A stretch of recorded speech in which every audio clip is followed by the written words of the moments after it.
आपका एक बार फिर स्वागत है GS विद BS राजपूत के चैनल में। आज का जो हमारा वीडियो का टॉपिक है वो है 30 जून 2022 के करंट अफेयर्स। क्या है? 30 जून 2022 के करंट अफेयर्स।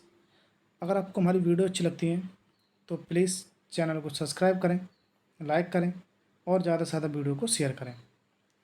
आज का हमारा पहला क्वेश्चन है, अंतर्राष्ट्रीय उष्णकटिबंधीय दिवस कब मनाया जाता है? तो ये 29 जून को मनाया जाता है। कब मनाया जाता है? 29 जून को। अंतर्राष्ट्रीय उष्णकटिबंधीय दिवस प्रत्येक वर्ष 29 जून को मनाया जाता है। ये आपको याद रखना है।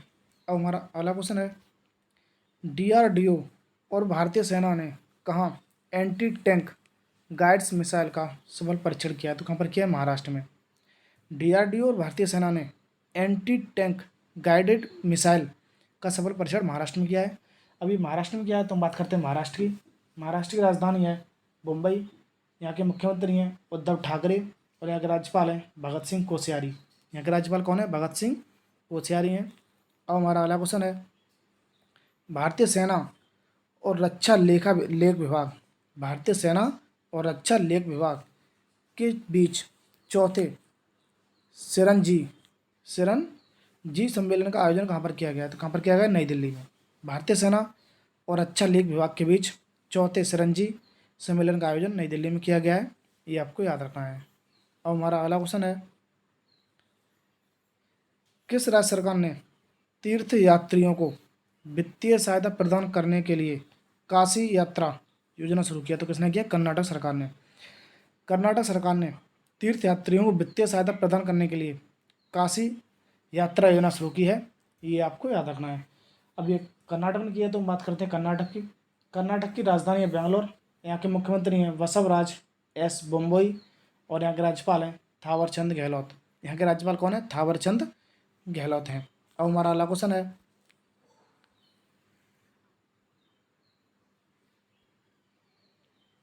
ओलंपिक पदक विजेता ओलंपिक पदक विजेता वीरेंद्र सिंह का निधन हुआ है। वे कौन थे? तो ये कौन थे? हॉकी खिलाड़ी थे। ये कट गया है थोड़ा। तो ये कौन थे? ये वीरेंद्र सिंह। ये हॉकी खिलाड़ी थे।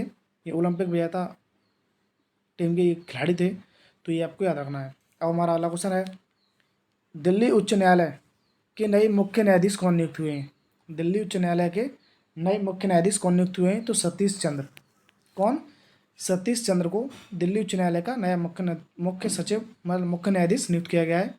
ये आपको याद रखना है। और हमारा अगला क्वेश्चन है, नई दिल्ली में गोल कार्यक्रम के दूसरे चरण का शुभारंभ किसने किया है? तो किसने किया है? अर्जुन मुंडा ने किया है। किसने किया है? अर्जुन मुंडा ने किया है गोल कार्यक्रम के दूसरे संस्करण का शुभारंभ। अभी अर्जुन मुंडा ने क्या दिया? अर्जुन मुंडा प्रेजेंट टाइम पे है कौन? ये केंद्रीय जनजाति मामलों के मंत्री हैं। ये कौन है? केंद्रीय जनजाति मामलों के मंत्री हैं। ये आपको याद रखना है। अब हमारा अगला क्वेश्चन है, रूस ने किस देश को रूस ने किस देश को इस्कंदर एम मिसाइल सिस्टम स्थानांतरित करने की घोषणा की है? रूस ने किस देश को इस्कंदर एम मिसाइल सिस्टम स्थानांतरित करने की घोषणा की है? तो किसे किया? बेलारूस को। रूस बेलारूस को इस्कंदर एम मिसाइल सिस्टम स्थानांतरित करेगा। अब ये बेलारूस को करेगा तो हम बात करते हैं बेलारूस की। बेलारूस की राजधानी है मिन्स्क। यहाँ की मुद्रा है रूबल और यहाँ के राष्ट्रपति हैं अलेक्सेंद्रा लुकाशेंको। कौन है? अलेक्सेंद्रा लुकाशेंको हैं। ये आपको याद रखना है। अब हमारा अगला क्वेश्चन है, केंद्रीय कृषि मंत्री कौन है? केंद्रीय कृषि मंत्री नरेंद्र सिंह तोमर ने केंद्रीय कृषि मंत्री नरेंद्र सिंह तोमर ने कहाँ हनी टेस्टिंग लैब का उद्घाटन किया है? तो कहाँ पर किया है? नागालैंड में किया है। कहाँ पर किया है? नागालैंड में किया है। केंद्रीय कृषि मंत्री ने हनी टेस्टिंग लैब का उद्घाटन अभी नागालैंड में किया है। तो हम बात करते हैं नागालैंड की। नागालैंड की राजधानी है कोहिमा। यहाँ की मुद्रा है वो सॉरी भाई यहाँ के मुख्यमंत्री हैं नप्पी रियो। नागालैंड के मुख्यमंत्री कौन है? नेप्यू रियो हैं।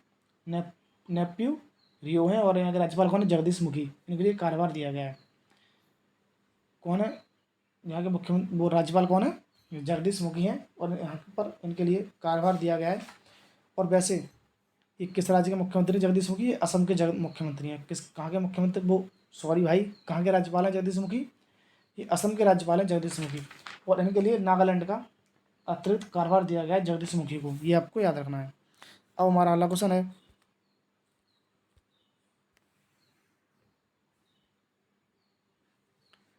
नगद संग्रह को डिजिटाइज करने के लिए एक्सिस बैंक ने किस पेमेंट बैंक के साथ साझेदारी की है? नगद संग्रह को डिजिटाइज करने के लिए एक्सिस बैंक ने किस पेमेंट बैंक के साथ साझेदारी की है? तो एयरटेल पेमेंट बैंक के साथ। किसके साथ किया? एयरटेल पेमेंट बैंक के साथ किया है, ये आपको याद रखना है। अब हमारा अगला क्वेश्चन है, किसने ई लर्निंग पोर्टल डाक कर्मयोगी लॉन्च किया है? किसने ई लर्निंग पोर्टल डाक कर्मयोगी लॉन्च किया है? तो केंद्रीय रेल मंत्री अश्विनी वैष्णव ने। किसने? केंद्रीय रेल मंत्री अश्विनी वैष्णव ने ये पोर्टल लॉन्च किया है, ये आपको याद रखना है। अब हमारा अगला क्वेश्चन है, किस राज्य सरकार ने जगन्ना अम्मा बोर्डी योजना के तहत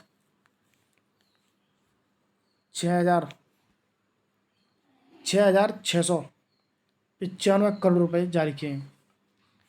तो किसने किए? आंध्र प्रदेश सरकार ने। आंध्र प्रदेश सरकार ने जगन्ना अम्मा बोर्डी योजना के तहत 6,695 करोड़ रुपए जारी किए हैं आंध्र प्रदेश ने। ये आंध्र प्रदेश ने जो मतलब निर्धन बच्चे होते हैं जो पढ़ नहीं सकते उनके लिए यह योजना शुरू की गई है। ये योजना शुरू की थी आंध्र प्रदेश ने, जगन्ना अम्मा बोर्डी योजना।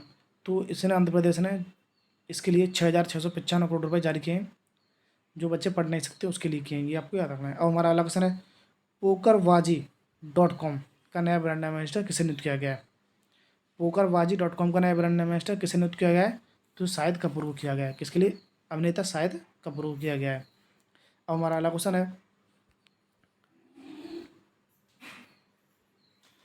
बेन सिल्वरमैन ने किस कंपनी के सीईओ पद को छोड़ा है? तो पिंटरेस्ट कंपनी के सीईओ थे बेन सिल्वरमैन, इन्होंने इस्तीफा दे दिया अपने पद से। अब हमारा अगला क्वेश्चन है, शाहपुरजी अलोनजी ग्रुप के किस अध्यक्ष का हाल ही में निधन हुआ है? तो पलोनाजी मिस्त्री का अभी निधन हुआ है। ये शाहपुरजी अलोनाजी ग्रुप के अध्यक्ष रहे थे। आज की वीडियो यहीं पर ख़त्म होती है। अगर आपको हमारी वीडियो अच्छी लगती है तो प्लीज़ चैनल को सब्सक्राइब करें, लाइक करें और ज़्यादा से ज़्यादा वीडियो को शेयर करें। धन्यवाद।